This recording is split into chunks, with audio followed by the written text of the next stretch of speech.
Hello दोस्तों, नमस्कार। Mishra science centre में मनीष मिश्रा आपका एक बार फिर से तहे दिल से स्वागत करता है। आज हम लोग देखने वाले हैं फिजिक्स के बेसिक कॉन्सेप्ट यानी बेसिक इंट्रोडक्शन का अगला टॉपिक। जो अगला टॉपिक है वो हम लोग देखेंगे मोशन के रूप में, यानी कि मैकेनिक्स शुरू कर रहे हैं आज से। प्रीवियस जो आपका क्लास हुआ उस क्लास में हम लोग मेजरमेंट यूनिट के बारे में, डायमेंशन के बारे में पढ़े थे, जो कि बहुत ही आसानी से इस चीज को समझे थे। अगर आप मेरे वीडियो को लाइक कर रहे हो, कमेंट कर रहे हो, तो आप मन से करो, तन से करो, जैसे करना है करो, लेकिन करो दोस्त। ठीक है, तो आज हम लोग टॉपिक शुरू करते हैं इंट्रोडक्शन फिजिक्स का अगला बेसिक कंसेप्ट का मैकेनिक्स। और मैकेनिक्स का फर्स्ट टॉपिक आपका होगा मोशन, यानी कि गति के बारे में पढ़ेंगे। ठीक है, तो कोटेशन है इसके साथ, ताकि वो जो है एक्साइटमेंट मेरे को भी मिले, साथ ही साथ आपको भी एक्साइटमेंट मिले, और एक्साइटमेंट मिलने के साथ ही आप वीडियो को भी देखो और पढ़ने में आपको मजा भी आ जाए। तो अब देखो कोटेशन क्या है कि दुनिया का हर शौक पाला नहीं जाता, दुनिया का हर शौक पाला नहीं जाता, कांच के खिलौनों को हवा में उछाला नहीं जाता, मेहनत करने से मुश्किलें हो जाती है आसान, मेहनत करने से मुश्किलें हो जाती है आसान, क्योंकि हर काम तकदीर पर टाला नहीं जाता। Thank you very much. आज हम लोग देखने वाले हैं फिजिक्स का बेसिक कंसेप्ट का अगला जो टॉपिक है वो मोशन है। मोशन के बारे में, मोशन क्या है, लेकिन आपको पता होना चाहिए कि मोशन शुरू करने से पहले आपको जानना होगा रेस्ट क्या है। यानी मोशन का मतलब गति, यानी गति को जानने से पहले आपको जानना होगा कि रेस्ट क्या है। तो यानी कि रेस्ट जो होता है उसको हिंदी में अगर हम बोले कि विराम क्या है, विराम के बारे में पढ़ेंगे।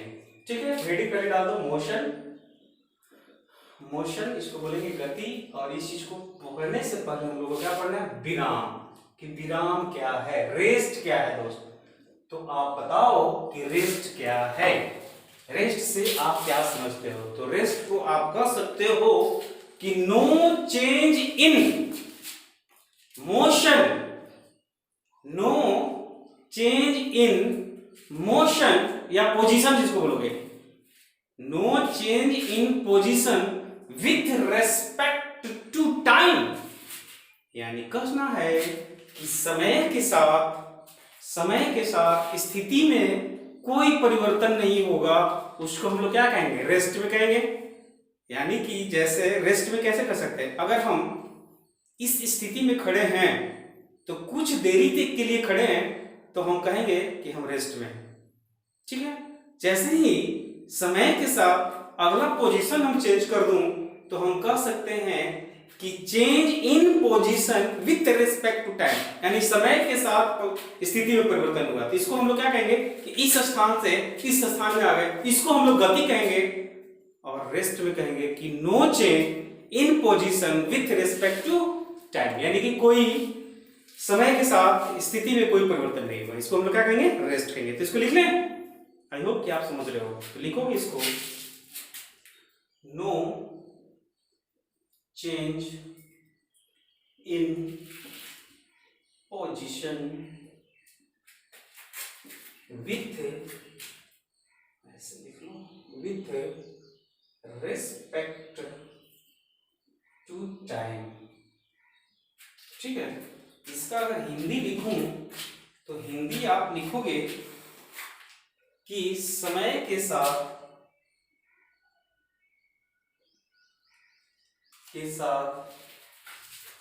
स्थिति में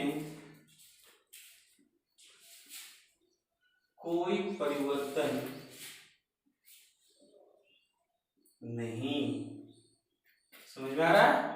यानी कि समय के साथ क्या कर रहा है, समय के साथ स्थिति में कोई परिवर्तन नहीं होगा, उसको हम लोग क्या कहेंगे, रेस्ट में कहेंगे।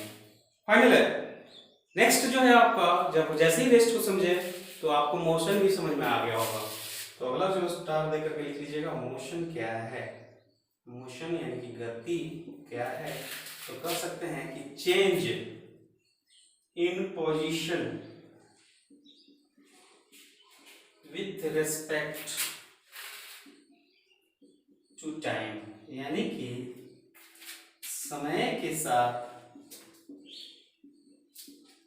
साथ स्थिति में परिवर्तन को गति कहा जाता है। उसको क्या कहेंगे? गति में कहेंगे। आई होप कि आप इस चीज को समझ रहे हो।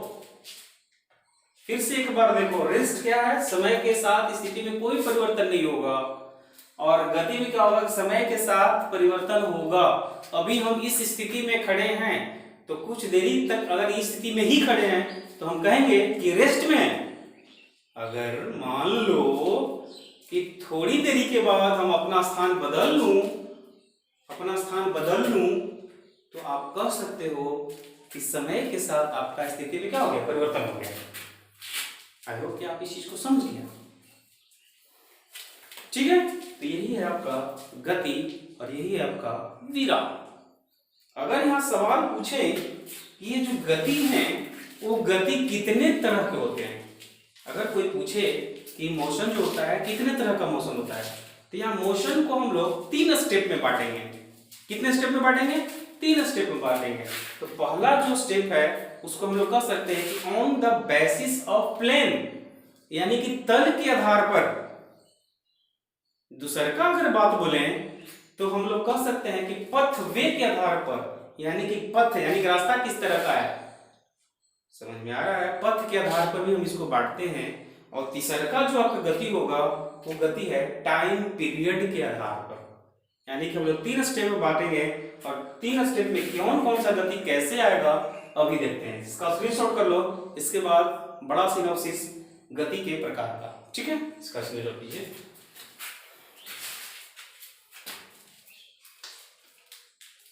चलिए ठीक है, फिर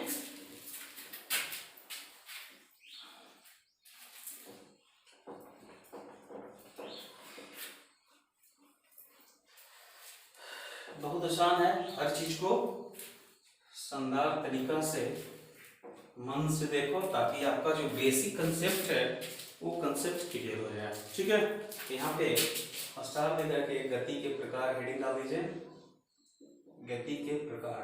ठीक है, फाइनल मोशन यहाँ लिख लूं, और इस मोशन को इस तरह से कर दिए। अब यहाँ पे सवाल उठता है कि ये जो आपका गति है वो गति को हम लोग 3 स्थितियों में बांट दिए। ठीक है, तो पहला जो स्थिति है लिख सकते हैं कि ऑन द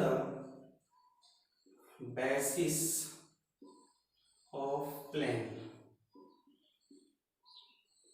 यानी कि तल के आधार पर।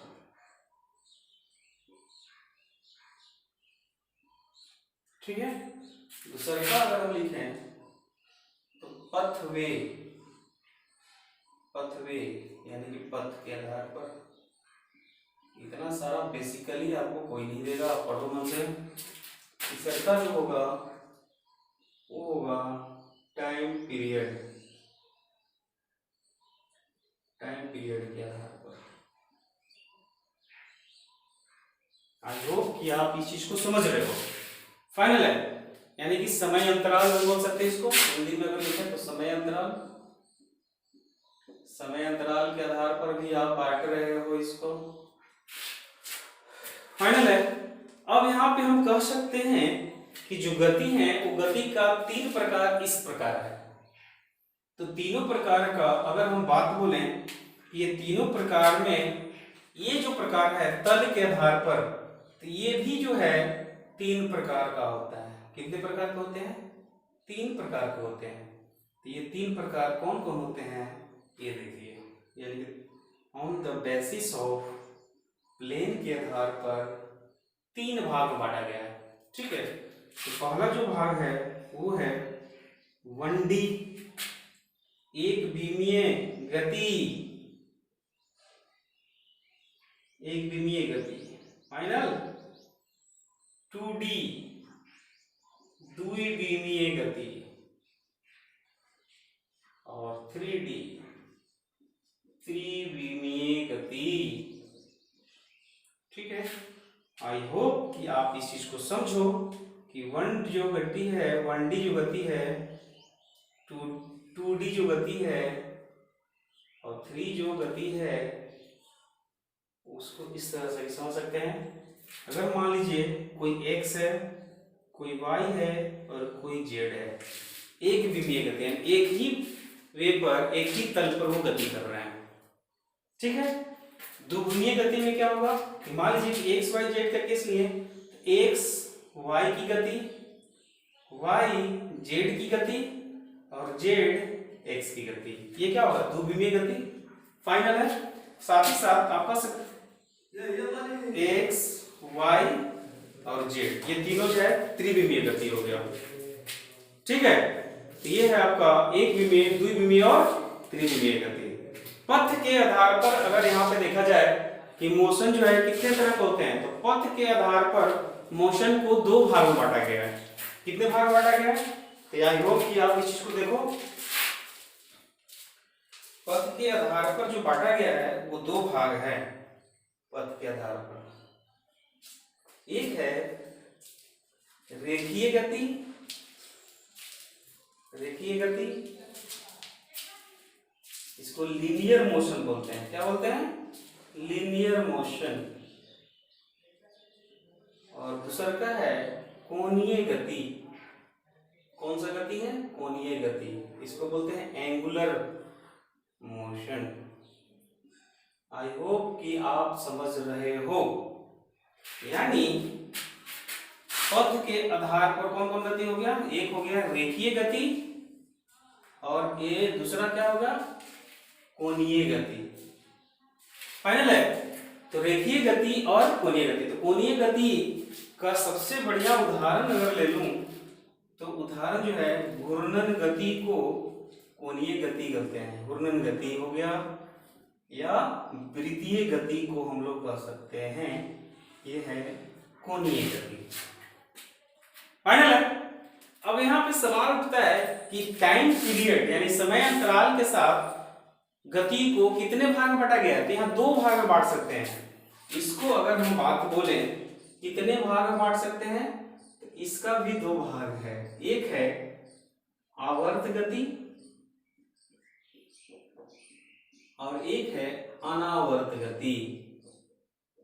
फाइनल, बहुत आसान है, बेसिक देखो ताकि आपको पूरा समझ में आ जाए, ठीक है। इसको पीरियोडिक बोलेंगे, पीरियोडिक मोशन, पीरियोडिक मोशन बोला जाता है। फाइनल, पीरियोडिक मोशन बोला जाता है।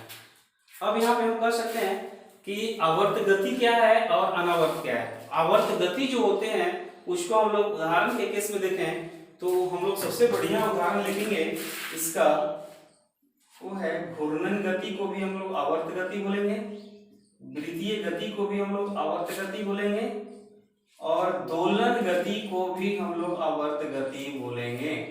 यानी घूर्णन का मतलब घूमना, रोटेट होना, वृत्तीय का मतलब किसी भी सर्किल में घूमना और दोलन का मतलब पेंडुलम, जैसे घड़ी का पेंडुलम चलना, ये दोलन गति हो गया। तो यानी कि समय के साथ ये चलता है।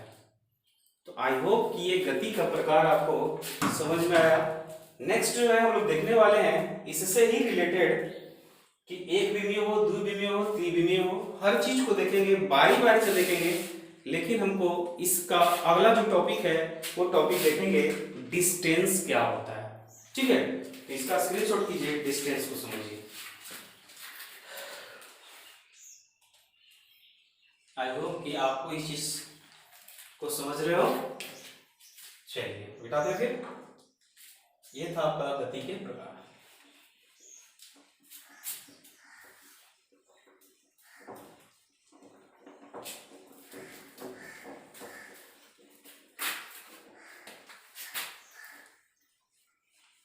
नेक्स्ट है डिस्टेंस।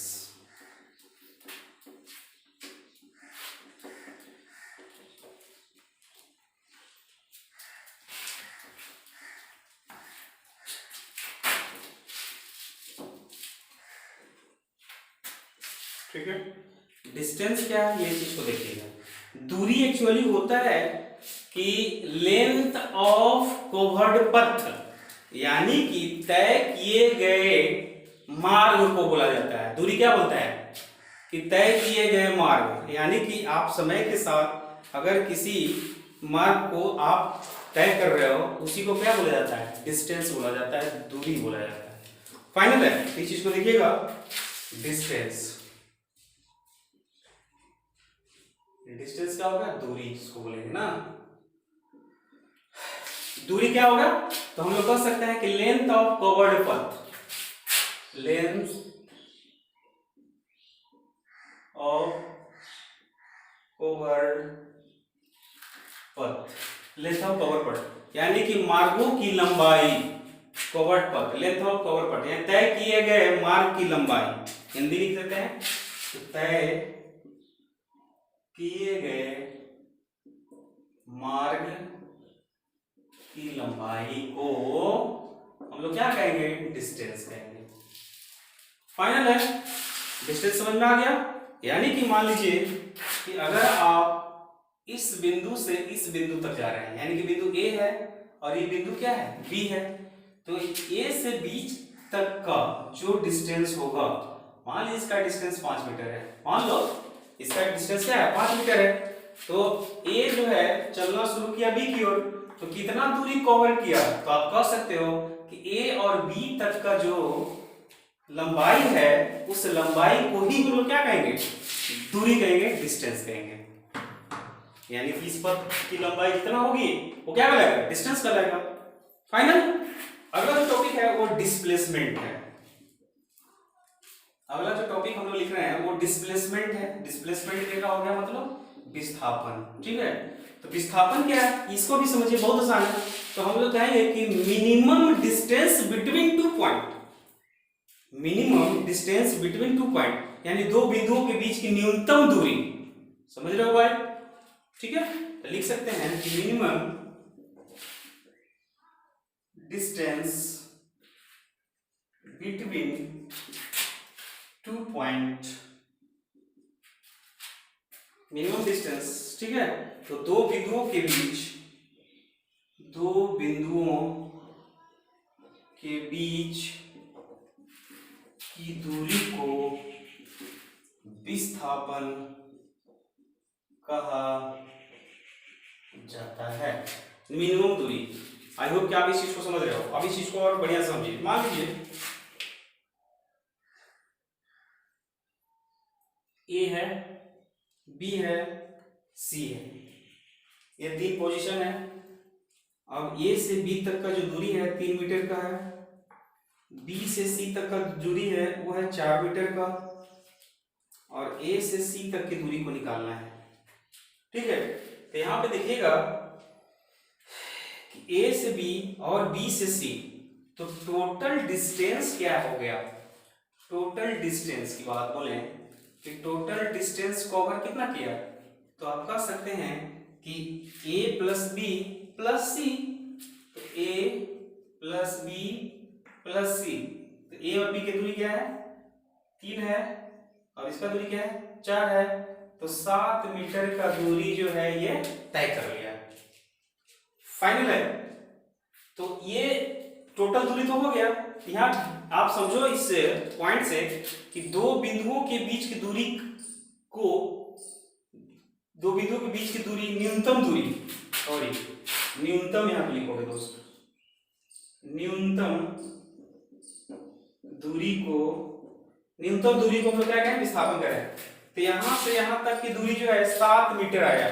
तो न्यूनतम दूरी ए से सी तक अगर निकालें कि ए से सी, यानी दो बिंदु क्या है आपका? एक बिंदु ए है, दूसरा का बिंदु क्या है? सी है। तो ये दो बिंदु के बीच की न्यूनतम दूरी को हम लोग क्या कहेंगे? विस्थापन कहेंगे। तो इसके लिए हम लोग को यूज करना होगा पाइथागोरस का प्रमेय, यानी पाइथागोरस का रूल लाना होगा। तो पाइथागोरस का रूल क्या करता है कि कर्ण स्क्वायर बराबर लंब स्क्वायर प्लस आधार का स्क्वायर। ठीक है, तो यहाँ पे लंब स्क्वायर कितना है? लंब कितना है आपका? 3 मीटर, 3 मीटर, आधार क्या है? 4 मीटर, 4 मीटर। तो यहाँ पे क्या हो गया?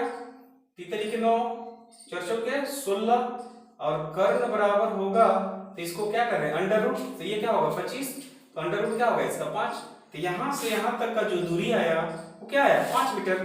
तो 7 बड़ा है कि 5?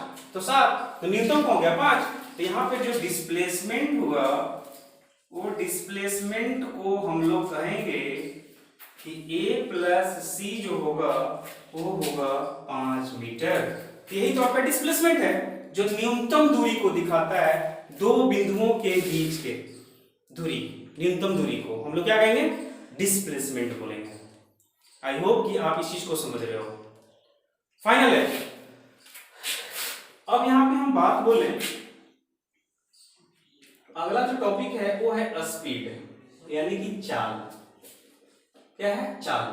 तो चाल जो होता है वो चाल चली गई जो दूरी होती है, जितना आप चल रहे हो वो, और चली गई दूरी को तय करने में जितना समय लगेगा उसी को तो हम लोग क्या कहते हैं, चाल कहते हैं। क्या कहते हैं, चाल कहते हैं। तो यहां पर लिख सकते हैं कि चली गई दूरी बटा जाने में या फिर चलने में लगा समय, ऐसे लिख दो, चलने में लगा समय, ताकि आप लोग को समझ में भी आए। चली गई दूरी को हम लोग कहेंगे distance covered by time taken. तो distance covered by time taken यानी कि जितना आप चल रहे हो उसको अगर उतना समय से भाग दे दोगे तो आपका क्या आ जाएगा, स्पीड आ जाएगा, चाल आ जाएगा। फाइनल है, तो इसको स्पीड बोलते हैं। नेक्स्ट जो आपका टॉपिक है वो है वेलोसिटी, एक्सीलरेशन। अब इससे रिलेटेड ग्राफ तथा न्यूटन्स का लॉ आगे क्या होगा हम लोग देखेंगे नेक्स्ट वीडियो में। बट आपको अगर ये चीज पसंद आ रहा है तो आप लाइक करो, कमेंट करो और सब्सक्राइब करना नहीं भूलो दोस्त, क्योंकि आपका मनीष मिश्रा आपका हर एक साइंस से रिलेटेड जो बेसिक कंसेप्ट होता है, या तो फिजिक्स का हो, या तो केमिस्ट्री का हो, या फिर बायोलॉजी का हो, वो आपको आपके साथ आपके पास पहुंचाने का पूरा प्रयास कर रहा है। ठीक है, तो आप मन से देखो, तन से देखो और पूरा एक्साइटमेंट के साथ देखो, ताकि आपको पूरा का पूरा कॉन्सेप्ट जो है क्लियर हो जाए, आप साइंस में अच्छा स्टूडेंट बन जाए, ताकि आपका कंपटीशन निकले। यह मेरा पूरा प्रयास रहेगा। तो मिलते हैं फिर नेक्स्ट वीडियो में नेक्स्ट कॉन्सेप्ट को लेकर के, जिसका नाम है वेलोसिटी, एक्सेलरेशन और न्यूटन्स का लॉ। क्या होगा क्या नहीं होगा देखेंगे हम लोग नेक्स्ट वीडियो में। Thank you very much. इसका स्क्रीनशॉट कीजिएगा, इसको लिख लीजिएगा। Best of luck.